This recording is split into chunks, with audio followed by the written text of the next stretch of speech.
I love operating heavy equipment and enjoy the power of equipment because I love to listen to the horsepower off a tractor.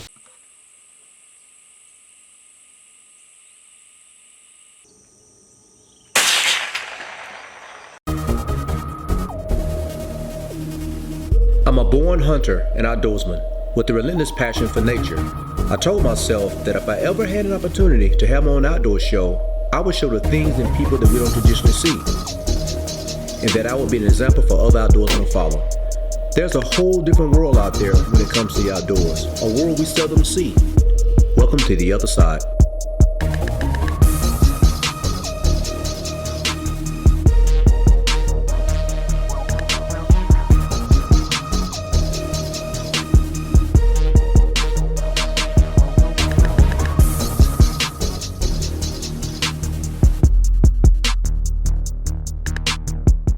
N.onT.ypical Outdoorsman TV is brought to you by Outdoors Tours and Conservation Foundation, Red Oaks Plantation, Marfa Journey Safaris, Thorogood Boots, and the Tennessee Wildlife Resource Agency.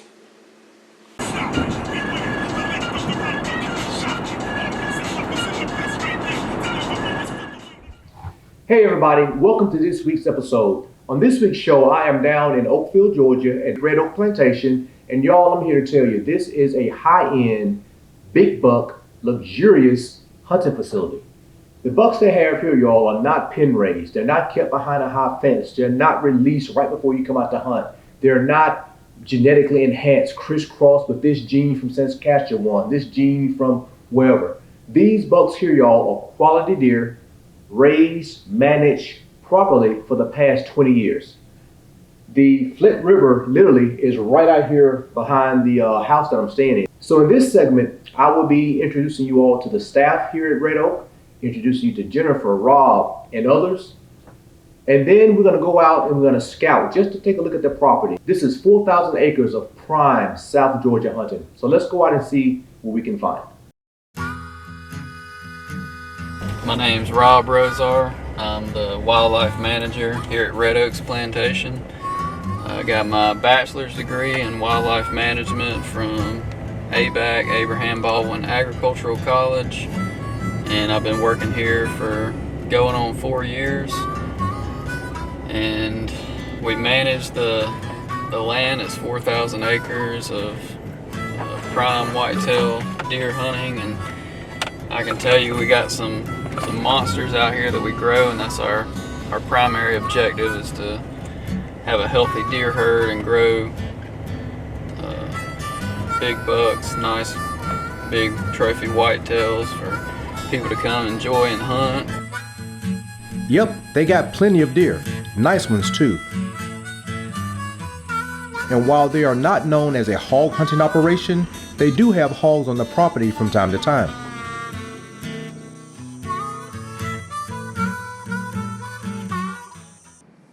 And one thing I forgot to tell y'all is that Alex, a member of the ProStaff, was also down for the hunt. She and Sam were sitting out on another part of the property looking for deer.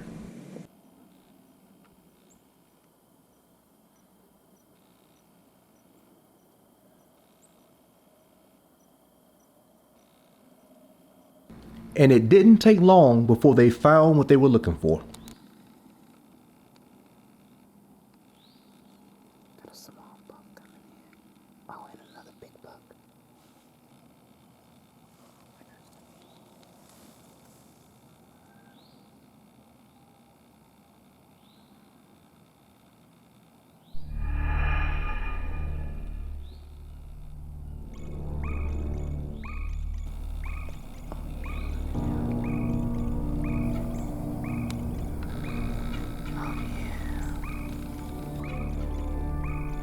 Now this is probably the biggest buck Alex has ever seen while hunting. And it's a nice buck, make no doubt about that. Will she shoot it? Would you shoot it?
When we come back from commercial break, we'll see if Alex decides to shoot this deer or not. Welcome back to the show. When we left off, Alex had a nice buck coming into the feeder. It was soon joined by other bucks.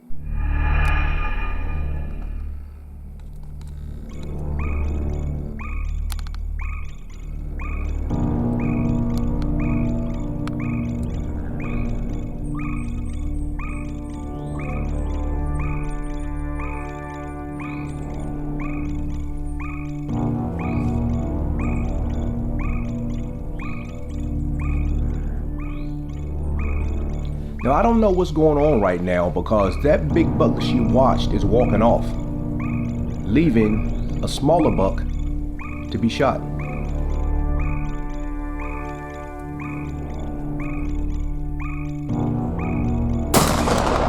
Yep, that's what happens when you use a muzzleloader. A puff of smoke and the deer disappears literally in a cloud of smoke.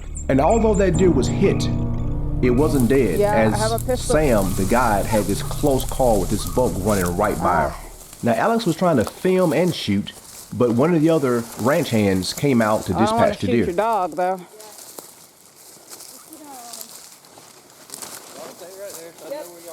Yep, we're right here. Got him. Well, you got him? Good girl, Percy. Good girl, Percy. Good boy, good boy. Good girl. Good girl. Get it, Percy. Get it, Percy. Good Get girl. it, Percy. Good girl. Heck yeah, Alex. Oh, yeah. Hold up. Over there. Girl. Hell yeah. Yeah.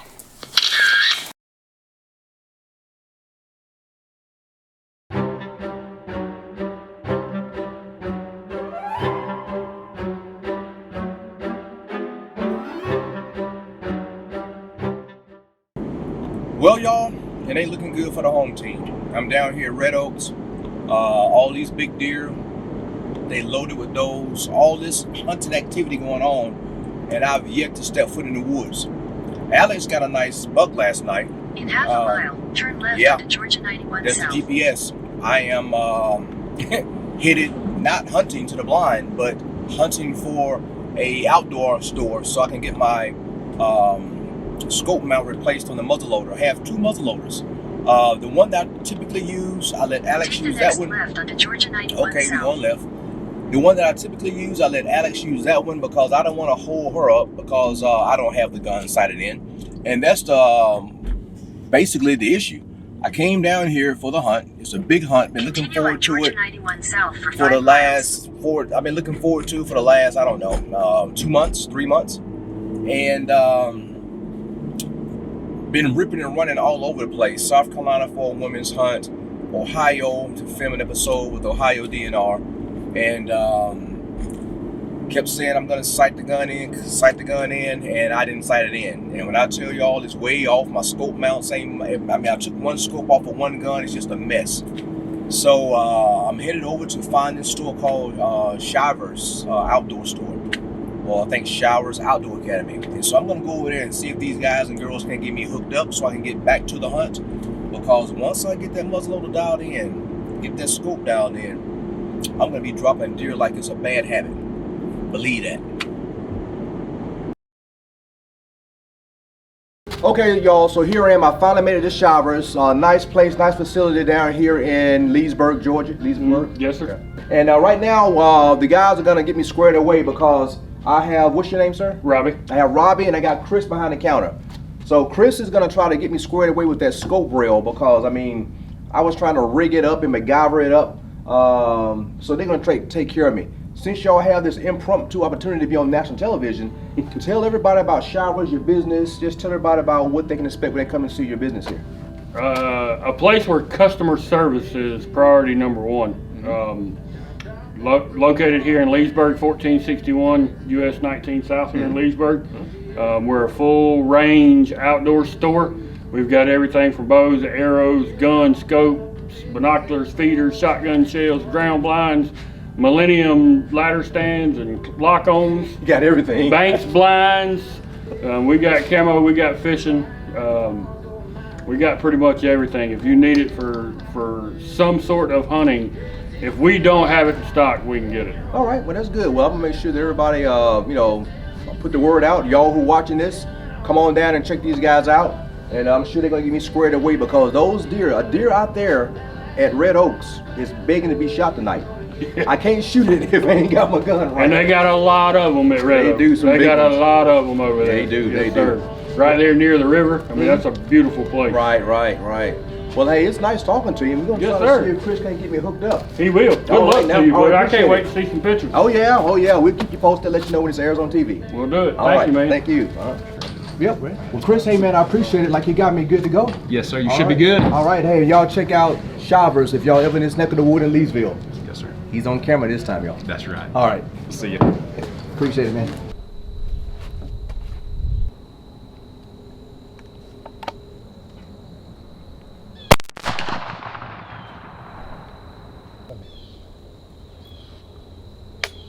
This is not my day, but we gonna make it work.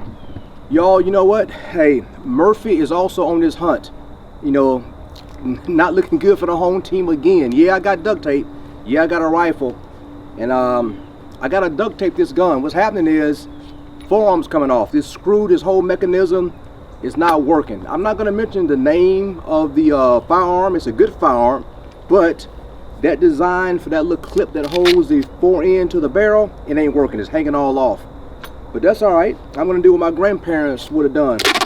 I'm gonna duct tape this joker. They didn't have duct tape, they had rope. So what I'm gonna do is get some duct tape here, and we're gonna duct tape this fore end to the barrel.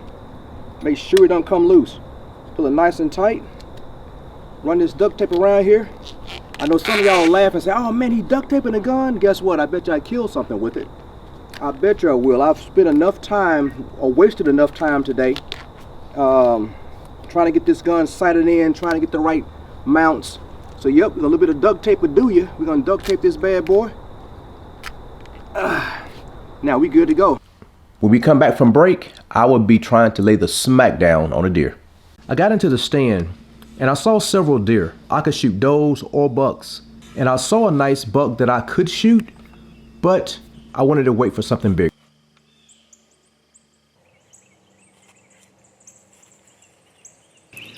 All right, y'all, this morning, I'm out here again on day 2. For me, this is the last day of the hunt. We're just doing the morning sit. And I got a big buck out in front of me. He's a 10-point. I'm prepared to lay the smack down, but I'm waiting for Rob to tell me if this is a shooter buck or not. There's actually 2 bucks out in front. So I got the muzzle loader ready to go. And I'm just waiting for the green light so I can send this bullet between those ribs. Shout out to everybody who responded to my Facebook post last night. I told everybody I was out in the field. Had about 10 deer out. A couple of nice bucks, but nothing like this one here. This is in my mind, he's a monster.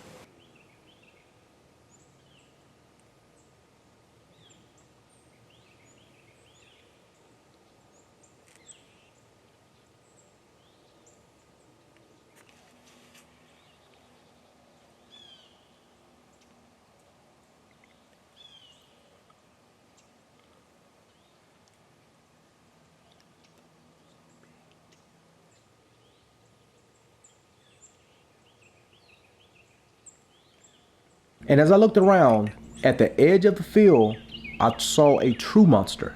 This buck was huge.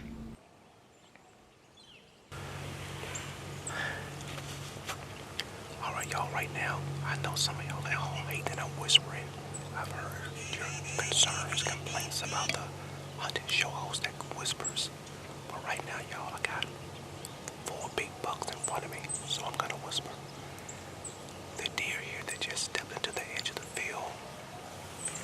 Rob tells me that he's a shooter. He looks old enough. He's an 8-point, kind of tall.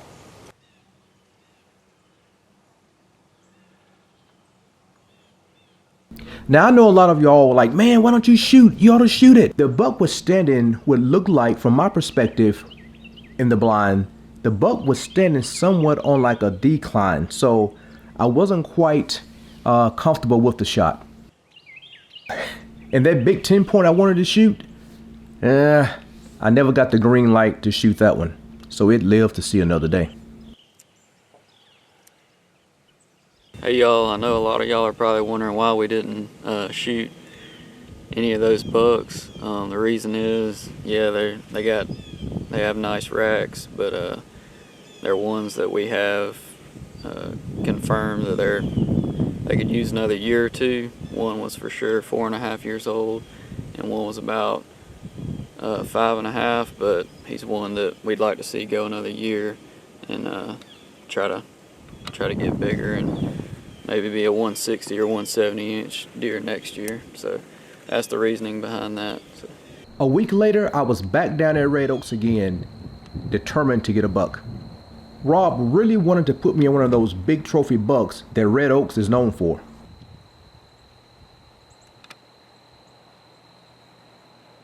And like the week before, we saw plenty of deer. We saw a group of does come out, and I was scanning around looking at a buck that I saw through the woods. But then Rob got my attention and said, hey, there's the buck. And a nice 10 point stepped out behind the does.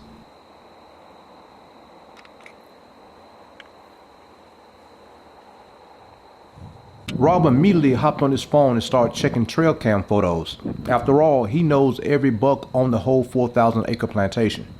And he said, yep, he's definitely a shooter.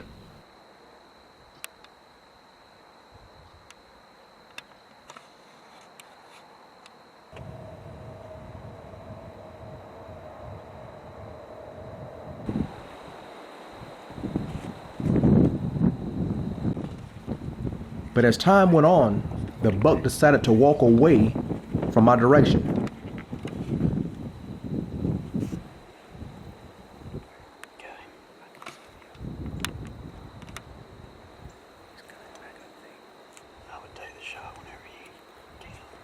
Oh, don't worry, Rob. Trust and believe he's about to get it.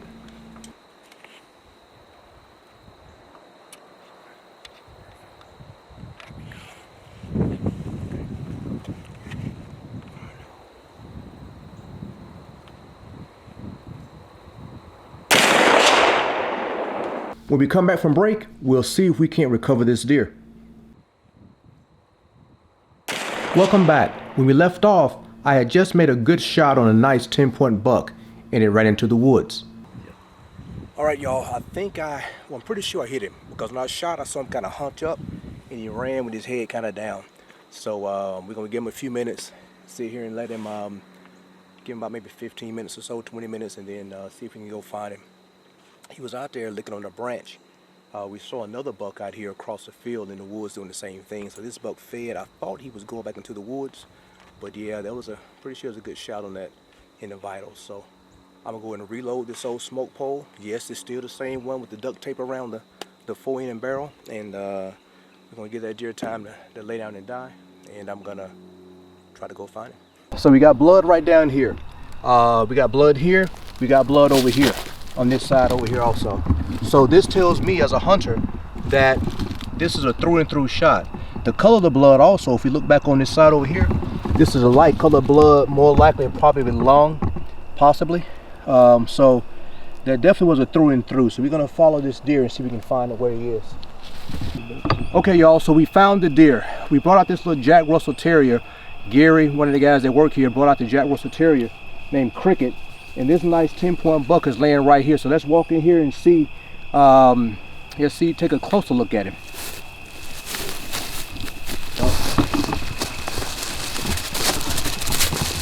Nice sized deer. Nice sized deer. But okay, so let's we're gonna drag him back and get him skinned up. Nice looking deer. Okay. Let's see where I hit him at.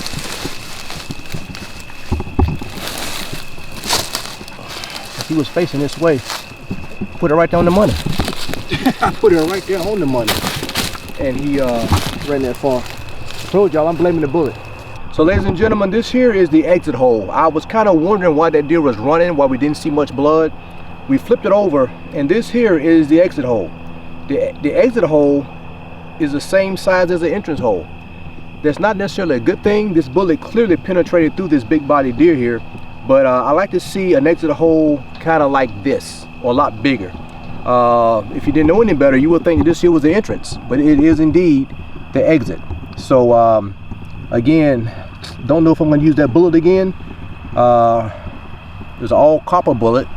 I like a little layer to give me a little bit of mushrooming effect. So regardless, the bullet did its job. The deer is dead. And we're going to get this joker back to the cleaning shed. Unfortunately, everybody, this is the end of the show. However, be sure to tune in next week. We'll hear from Jennifer, the manager of Red Oaks Plantation. We'll hear from Mr. Tommy, and we also hear from Rob as to how he tracks all those deer down at Red Oaks Plantation. Be sure to tune in next week, y'all. You don't want to miss it.